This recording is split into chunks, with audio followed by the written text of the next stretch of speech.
Hello, and welcome to the Authentically Elisa podcast, Unmasking Your True Self. I'm Elisa Bogarts, your guide on this journey to discovering the most genuine version of yourself. Each episode is a step towards unveiling the incredible power that lies within you as we strip away all the shoulds and shine a light on the coulds. Together, we'll explore the path of self-empowerment, self-confidence, and the courage to be unapologetically you. Thank you for being here. So let's dive into today's episode. So we're going to be talking about life's license, your body's GPS, and the universal traffic code. I am so excited. I have Kathy Baldwin here with us today. She's the founder of RiseUP Coaching. She transforms lives through innovative coaching and understanding the universal laws. Her unique approach empowers individuals to unlock their potential and align with their true selves, which is all about authenticity. Hi, Kathy. Thank you so much for being here. Thank you so much for having me. You're very welcome. So tell me a time, like when you think about your life and being authentic, maybe a time when you weren't so authentic or living authentically and how you overcame it. The first 50 years of my life. I, Yeah. the first 50 years of my life were spent trying to follow the rules of society, of who I was supposed to be. And I grew up in the 70s where everything was changing. Women were starting to become empowered. Computers were coming out. Everything was changing. And I just felt like Gumby. Mm. And as I was being pulled apart into so many different things that people wanted me to be, my body started to get very sick. And I developed fibromyalgia, adrenal fatigue, and I kept being tapped on the shoulder by my body saying, excuse me, until my body said, you're down. And it took me down for a full breakdown. Wow. And it was the greatest thing that ever happened to me because I realized that everything that was broken was never going to go back. But I didn't want her back. She Mm. was not authentically who I was. And so when I went through my healing journey, and I had to do it by myself because unfortunately our medical system is not designed for true health. Mm.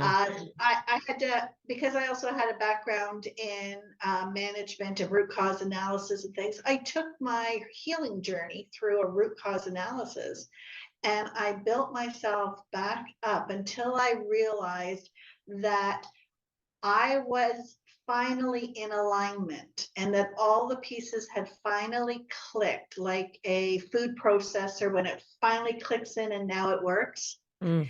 And when that happened, and I realized, oh my goodness, I've been living in pieces of shatters of who I am. And now I wake up in the morning and I'm excited and I'm happy and I'm on purpose. And Oh, that's amazing. Yeah, it's incredible sometimes like our bodies have so much wisdom and knowledge, and it sounded like it was literally screaming at you, throwing this at you, throwing that at you, until finally it was like, if you're not gonna listen, we're gonna stop. that's exactly what happened because I was too strong for too long. You know, all Right. of these take care of everything and everybody else but you go to the background. Yeah. And adrenaline and cortisol can push you through a lot, Mm. but it can take you down. Yeah, it has a huge, huge toll on your body. Yeah. So what are like some of the best resources that maybe have helped you along the way that you like to help your clients with? And tell us about Well, the gifts that well, you give to people. for me, I had been a curious person. I'm a Mm. Gemini, so my whole life I wonder about this, I wonder about that. So I learned about neurology, I learned about biology, I learned about quantum physics and human development and every part of it.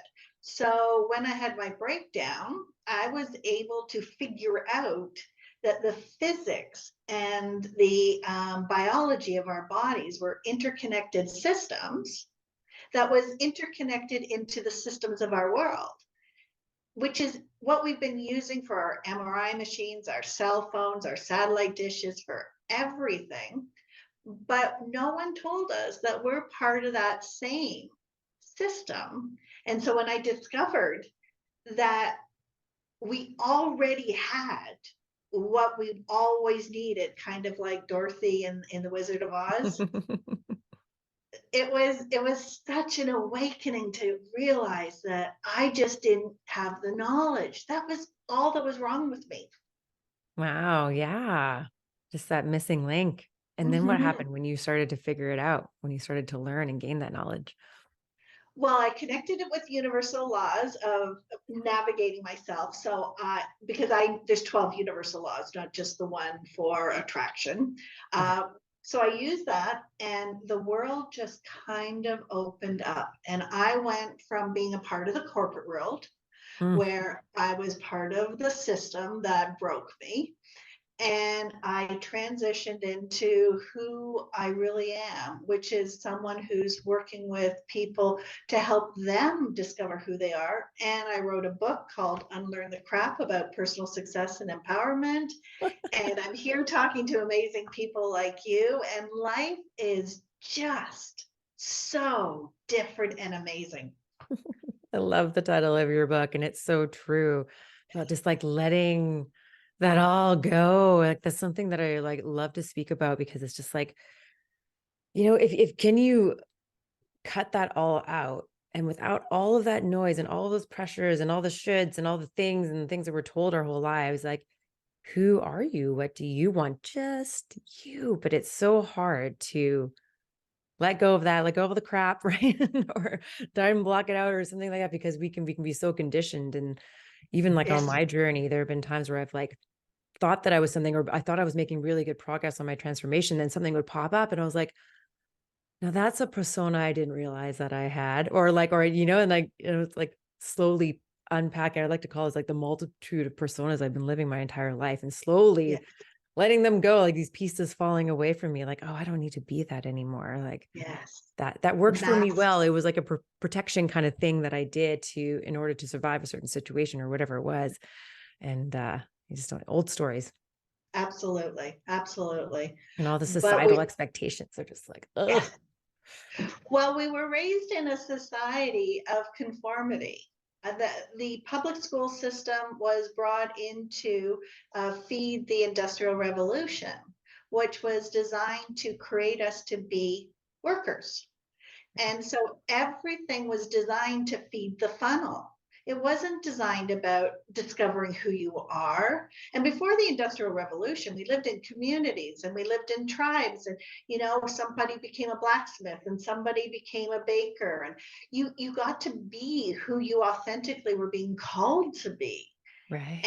And our new world is about consumerism and being a worker and following the system. And it really took me out of alignment. Yeah, me too. And even then, like, yeah, just following that and ticking all the boxes and doing all the shoulds. And I've in a lot of my life also like broken free from that and done what I wanted. But in doing so, people have called me brave or like, oh, wow, you're so confident, or wow, you did that. And that's why right now my big focus is helping people make big, bold moves like that. Like, can you let go of that and actually do what you want to do and make that big, bold move? And it takes courage and confidence to do it. And it's so interesting that even like my most recent big, bold move was quitting corporate and going full-time coaching. And even in doing so, the Mm, reactions that I got from people, because we're all so conditioned, right? But mhm. you're a worker, it's secure, it's safe, you stay there. And especially from my parents who are boomers, they very much like find a lot of, I don't know, they just think that that's the way that I'm trying to think of the word. I want to say power in that or something, but it's just kind of what you do. And so then it was like, and they kind of like put all this fear on me. And it was like, Yes. no, I don't need to be the worker anymore. And that's part of our conditioning. When they brought people out of rural and brought them into the city, the idea was, I will take care of you. You don't need to do any of this. I'll give you a paycheck. You have security. You don't need to worry about braving this world all by yourself. Right. Yeah. And also And then the term of success, I think, got born yes, out of that. What is success? And it's just like even letting go of that going against that with society. Like success can be anything that you want it to be, you know?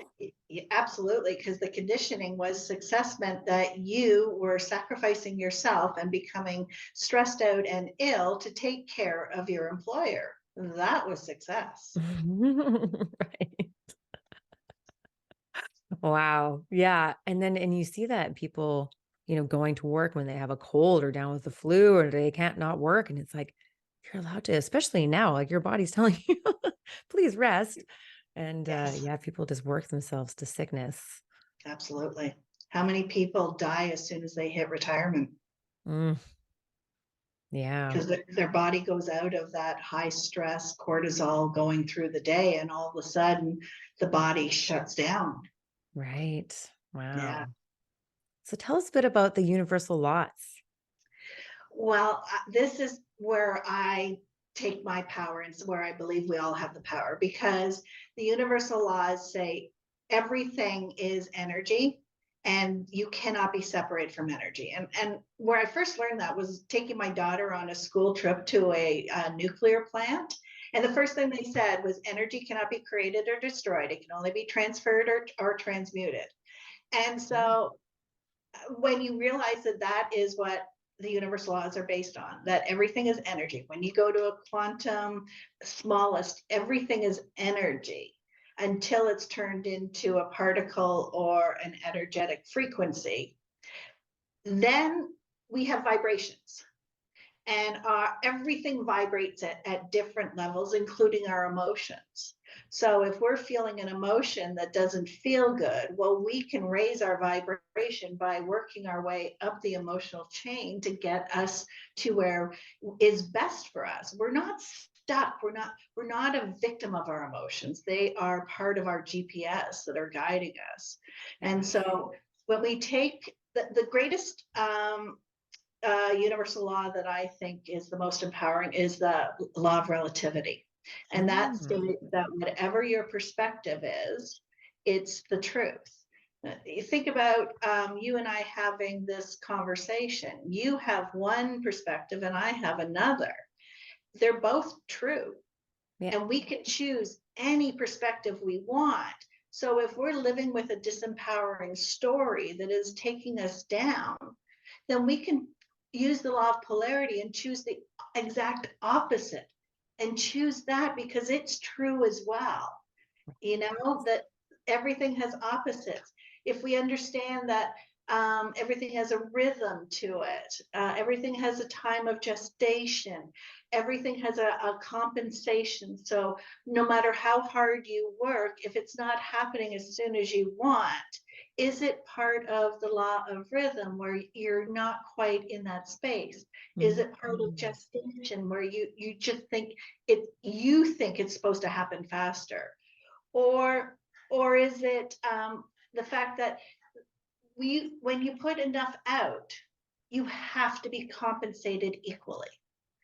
So whatever we're doing when we're becoming disempowered, it's because of our thoughts and our stories and this programming. Whereas when we can use the universal laws to really critically, consciously look at what we're actually living with, then you can see it from so many multi dimensions Mm. that your power is just choosing what works. I love that and how you said, yeah, when you give so much. I know I've had that conversation with some of my clients where, like the people pleasers and the one to like to give and give and give and give and give. And I love to give them the perspective of, okay, when you're giving all the time, right? It feels good for you. You like to give, you like to be helpful. However, you're not giving anybody else the opportunity to feel that way because Mm, you're always giving and giving. So therefore they're always having to receive, but perhaps you could receive from them so that they can feel as good as you feel in terms of giving, and I like, because that kind of shifts it a little bit where people be like, oh, well, I want to like help them feel good. So it kind of goes with the people pleasing, but doing it in sort of like a reverse way. And yes, yeah, because we need to receive as well as give. And so many people, I think that's like selfish or something like that, but that's part of what we were trained with. Everybody else mhm, first, do not eat the last piece of pie. Right. The- that is how we were raised. But the truth that I have found is I'm a reformed people pleaser. Hmm. And when I was doing that, I was actually taking their power away. And that when I came out of like my ex-husband is a perfect example. I was so much in control and taking care of everything that he couldn't find how strong he was until we divorced. Yeah. Because all of what I was doing for giving and love and with all the right intentions, Right. Yes. Beautiful intentions. not beautiful results. Right. Well, we're getting near to the end of our time here, but is there I anything else know. you want to share? Do you have any sort of like golden nugget to kind of end things off with? The one thing that I want everyone to know is that we were born with everything we need. And Mm, if you can listen to your heart, if you can listen to your gut, your body is talking to you. It's talking to you through a language you might not understand, but all you have to do is learn the language of your body and connect to it. And you can be fully aligned and living authentically because you're connected to yourself. it's so true. And I love that you said that about you may not know the language yet. And so instead of being like, I don't get it and just sort of shove it away and not even bother to pay attention, you just be like, oh, okay. I'm going to almost sort of like log it, be like, I felt this way. And then you might feel that way again. And then Mhm. maybe you'll find a correlation as to what keeps on happening when you feel that way. And then you can dig into like, okay, when this happens, I feel this way. What does that mean? What do I want to do about it? And you can do it in a place in a positive aspect, right? And actually like Yes. being in your sort of higher brain state and looking at it in a very curious way. And then from Mhm. there, because you'll be thinking so clearly, you could have ideas of how you want to change or what needs to be shifted Yep. to move forward with it. Well, we have 112 senses in our body that science knows about. Our gut has millions and millions of different microbiomes that they're just starting to catalog. Uh, our brain gets wired and it can, that's what neuroplasticity is, that we can rewire it. There are so many things that we are starting to learn. And just because we weren't taught, it's time to unlearn the crap. Exactly. Let's unlearn the crap, everyone, please. And learn what you are. Learn yourself. Yeah. And Mhm. what your body is saying to you, but also how you want to live and how your life can be fulfilled and all of it's all in alignment, right? Because sometimes you could Absolutely. think maybe I want something, but if your body's telling you different, then perhaps you need to shift. Yes, but can I say just one more thing about that? Is Yes. we've been told not to daydream, to keep our nose to the grindstone. Those dreams are the language that our body is saying, this is where you're supposed to go. And it sometimes comes to us as something as frivolous as a car or a vacation or a home or whatever. But that's because that's the language we understand that our body's saying, I need you to go in this direction. I love that. And I'm all about self-care. So I think everybody as a little bit of self-care, allocate some daydreaming time. Mm. Even if it's just a little 5 minutes of lying there and staring at the ceiling, daydream a little bit. Maybe not too much. What You don't if want your whole day to take over it, but allocate a little bit of daydreaming time. Absolutely. What if are powerful words? Well, this has been incredible. Thank you so much. We talked about daydreaming. We talked about the universal laws and that everything is energy and it dived into a little bit about the law of relativity. So thank you so much for being here and sharing all your knowledge. How can people find you online? Well, I'm sure in your show notes you're going to include my websites and everything. I do have a free gift of a cheat Nice. sheet of what Unlearn the Crap is about. And so that it takes all these big concepts and I've made it pictorial so that it becomes very easy for you to start to put the pieces together. Awesome. Thank you for that. Yes, they'll all be in the show notes. So please go and get your free gift. Thank you so much for listening to this episode. I hope it inspired you to live a more authentic life. I'd love your help in inspiring more people to live authentically. So please follow, rate, and leave a review so we can create a ripple effect of authenticity. Until next time, stay true to you, be bold, and thrive on your own terms. This is Elisa, signing off authentically.